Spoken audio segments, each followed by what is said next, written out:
From the very get-go, Albanese Prime Minister has been very firm in support of Israel, nothing but condemnation of the Hamas attack on Israel and its citizens and its civilians, and offering support to Israel. Simple as that, very straightforward support for Israel in the face of a terrorist attack, which has disappointed some on the left, and particularly in the Palestinian, pro-Palestinian community in Australia. But Albanese has been unapologetic and straightforward and hasn't changed his wording or his stance one iota. It's important to note, though, that while you hear Palestinian and pro-Palestinian voices calling for the government to recognise Palestinian suffering, the Labor Party at its national conference just a few weeks ago changed its national platform to state the intention of recognising a separate Palestinian state, which did not please the Israeli government. So I think, we're seeing a fairly balanced position over time out of the Albanese government, where Labor is prepared to acknowledge Palestinian suffering, yet where there's a clear-cut terrorist attack especially on Israeli civilians. Remember, this wasn't an attack on the Israeli Defense Force. This was an attack on civilians in their homes, murdered and many kidnapped, that the government is capable of seeing that in a very straightforward and clear manner and identifying that for what it is as well. It's turning out it's a government that can recognise both sides of right, wrong, suffering, victimhood and perpetrators. Indeed. An event like this that is so unequivocal, I mean, before this horror attack, Israel had been quite divided, particularly over the Netanyahu's government increasingly far-right crackdown in Gaza, on the West Bank,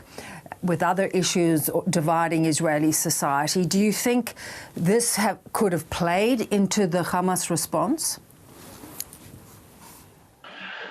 Well, we've heard from various Israeli figures for months that the state of disarray and division that's been prevailing in Israeli society and politics over Netanyahu's plan to neuter the Supreme Court in Israel would make the country vulnerable to external attack. In fact, it was in July when the Israeli Defense Force Chief of Staff publicly said that if the best won't serve, meaning the reservists who were refusing to show up for duty in a gesture of protest against Netanyahu's so-called judicial reform, if the best won't serve, then Israel's existence could come into question.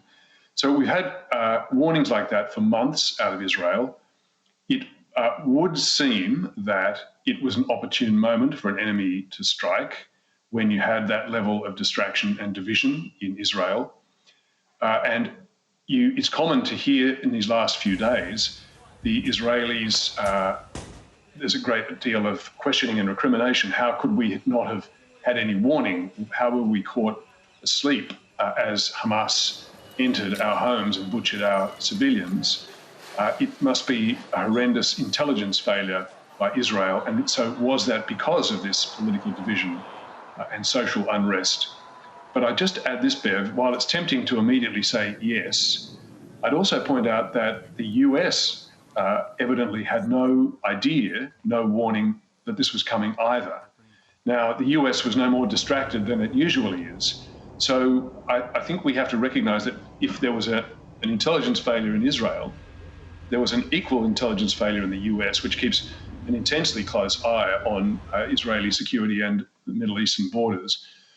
So this raises the possibility that it was actually intense and perhaps a next level of stealthiness from Hamas that gets credit for the fact that Israel seemed to be caught completely off guard. And when you look at the US's role, they'd increasingly been trying to settle things within the Middle East by normalising relations between Israel and other Middle Eastern countries. But do you think this has contributed, particularly as you've written about today, with Iran seeing this as a sort of existential threat for them? Yes, absolutely. This is the critical factor here, Bev. It's, first response whenever we see news out of Israel, Palestinians, is to immediately put it in the frame. It's another cycle in that very long-running trap of violence, counter-violence, violence, counter-violence. So it's important to step back from that in this circumstance, because this was an attack on a scale with an intensity and a capability that we haven't seen from Hamas. So the big factor missing here is, well, how did that happen? Who provided all that extra resource? And the answer is Iran. And the reason, the explanation which you've just asked for here, is that with the Americans slowly backing out of the Middle East, trying to establish as much stability and security for its chief ally, Israel, and its secondary ally, Saudi Arabia, the US has been, as you say, trying to normalize as many relations across the region as possible, and was on the cusp of brokering a normalization of diplomatic relations between Israel and the Saudis, Saudi Arabia, traditional foes, on the cusp of reaching a diplomatic normalization. Now, that would be a bit of a nightmare scenario for Iran. Looking at this from Tehran's point of view, you're going to have its three greatest enemies on the planet united for the first time. That's, the US, the great Satan, the Iranian regime calls it, the Zionist enemy, they call Israel, and the Saudi, which is, of course, the Sunni Muslim enemy and rival for strategic dominance in the region. Those three united represents encirclement for Tehran. Very dangerous point. So we know from reporting that Iran has been holding planning meetings with the leaders of Hamas, Hezbollah, and other Iranian proxy militias, at least since April, to plan this attack on Israel. So this seems to have been initiated, planned, equipped, financed out of Tehran, and we have multiple indications and sources for that now. Yeah. It also seems to create something of a disruption to the world order where the US was the dominant nation, the dominant power, the policeman, if you like, with other countries potentially exploiting that because there is vulnerability. The US are very engaged in the war in Ukraine now. They have this conflict where they're going to have to bring support to.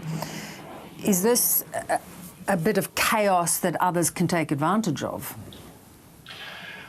I think other powers, really starting from the Obama administration's decision to announce a red line in Syria if Bashar al-Assad used chemical weapons against his own people, and then Obama's decision not to enforce that red line, that sent the signal to capitals around the world that the US had lost the will to enforce its own so-called red lines.